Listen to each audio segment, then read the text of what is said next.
السلام عليكم ورحمة الله وبركاته. النهاردة بقى أنا هنزل لكم أكلة كده سهلة. طبعا الملوخية محدش يختلف عليها يعني. كل المصريين معروفين بالأكلة الملوخية دي.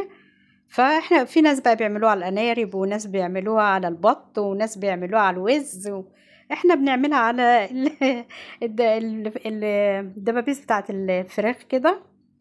انا زي ما بقول لكم، انا لما بجيب اول الشهر بجيب الفراخ وبعملها وبخلي كل حاجه لوحدها. فطبعا احنا في اواخر خلاص الشهر، احنا كده في اخر يوم في الشهر النهارده. فخلاص بقى ما فيش بقى عندنا تاني. هنطلعهم دول ونعملهم كده ونحمرهم ونعمل جنبيهم ملوخيه. ايه رايكم؟ مش احسن من النجارب؟ في ناس على فكره عيالي ما بياكلوش الانارب خالص. ما حدش عندي يعني من العيال بياكل النرارب. عايزه اقول لكم انا بشيل اللي هي بتاعه الدبوس دي بتاعه الورك كده. بشيل منه اللي هي دي، عشان دي بتبقى فيها كل البلاوي بتاعه الفرخه. فانا بشيلها منها بالطريقه ديت. وبغسلها بقى غسله حلوه، عاملاها بالليمون والدقيق الطماطم دي بتخلي مفيش اي زفاره خالص. حتى برضو انا بحط طماطم مع الشوربه. بحط في الشوربة بقى بصل، وبحط فيها التوابل اللي هي بتاعت الفراخ، الحبهان والفلفل الأسمر، والتوابل اللي أنا عاملاها في البيت. التوابل اللي أنا عاملاها في البيت دي بتكلم عنها كتير ليه؟ علشان هي أحسن من أي حاجة تانية. فيها يجي 8 توابل كده. فأنا راح عاملة الشوربة كده وهسقطها فيها، وهسيبها بقى تستوي تحميرة واطلعها واحمرها تحميرة عادي خالص. لا هنعملها بالفيجيتار ولا اي حاجة. عايزة اقول لكم انتوا بتوحشوني جدا، بس الفترة اللي فاتت دي والله عندي النت كان فاصل، والباقة بتاعتي ديت ما بتستحملش خالص. فيعني النور كل شوية بيقطع، وفي كده مشاكل عندنا كده، فربنا يعديها على خير. كل يعني اكتر بتهيألي اللي في منطقة القاهرة وكده عارفين المشاكل دي. طبعا النت اللي فصل في جميع العالم، وفي ما قصدي في جميع بلدنا يعني. فاللي مش قولوا لي بقى انتوا بتشاهدوني من انهي بلد، ويا ريت اللايك، عشان اللايك ده اللي بيرفع كده من القناة. ومعلش ان انا لو بتأخر عليكم والله بيبقى غصب عني، وانا مش عارفة اقول لكم ايه على جمالكم وحلاوتكم والناس الجميلة اللي بيخش يعلقوا عندي. والله بحبكم جدا في الله. يا رب كده القناة بتاعتنا كده، القنوات بتاعتنا كده تكبر، ونبقى كلنا أسرة واحدة كده يا رب.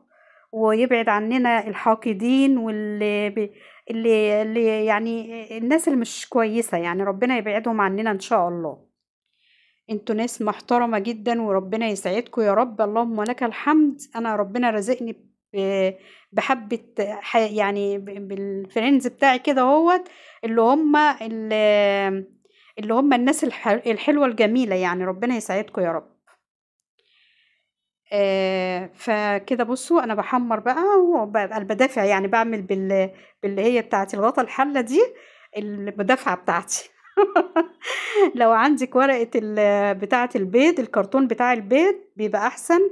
اما تعملي بيه كده ومش تغطي الطاسة قوي، يعني انت بتمسكيه بتدافعي عن نفسك بس من بعيد كده، علشان لو كان سمنة أو زيت ولا أي حاجة.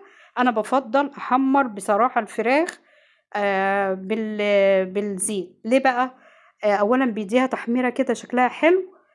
كان الأول بقى بنعملها بالسمنة البلدي والكلام ده كله. العيال دلوقتي مفيش كده، بياكلوا الزيوت، الحاجات اللي هي ما فيهاش يعني ما فيهاش غذا زي ما بيقولوا، يعني الحاجات اللي هي بتبقى كده اللي احنا بنعملها.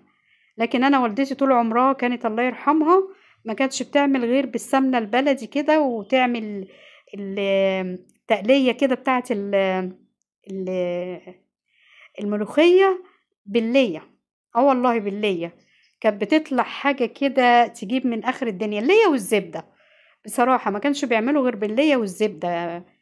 فبس دلوقتي خلاص العيال كرهوني في المواضيع ديت، وخلوني ان انا اكل معاهم زيوت وحاجات اللي هي ما فيهاش اي فايدة دي. يلا زي بعضه بقى.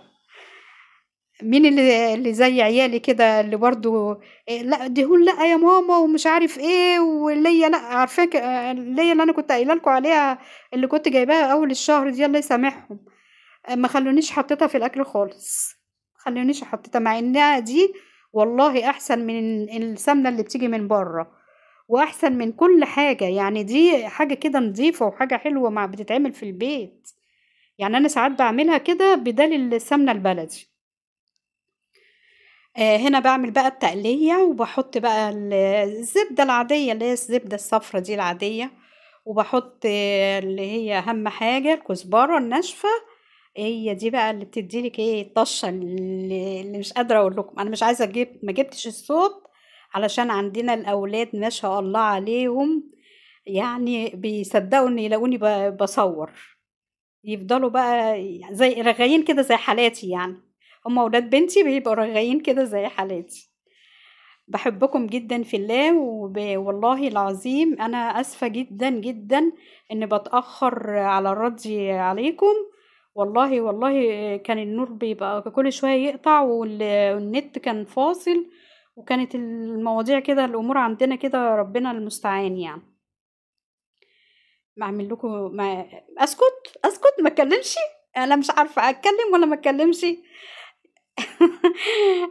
أظن إن أنا أسكت خالص. عايزة أقول لكم كنت الطشة دي طبعًا كنت باصوّت ولمّيت البيت كله عليَّ إن إحنا بنعمل الطشة الجميلة ديّة. يالّا بقى حطينا الأكل كده، والأكل بسيط الحمد لله وخفيف كده، والدنيا حَر أوي يا جماعة، الدنيا حَر. ادعوا لنا كده، ابعتوا لنا كده كيس فيه هوا كده من عندكم، والمخلل بتاعي القديم اللي عندي، وبألف هنا وشفا وألف سلامة.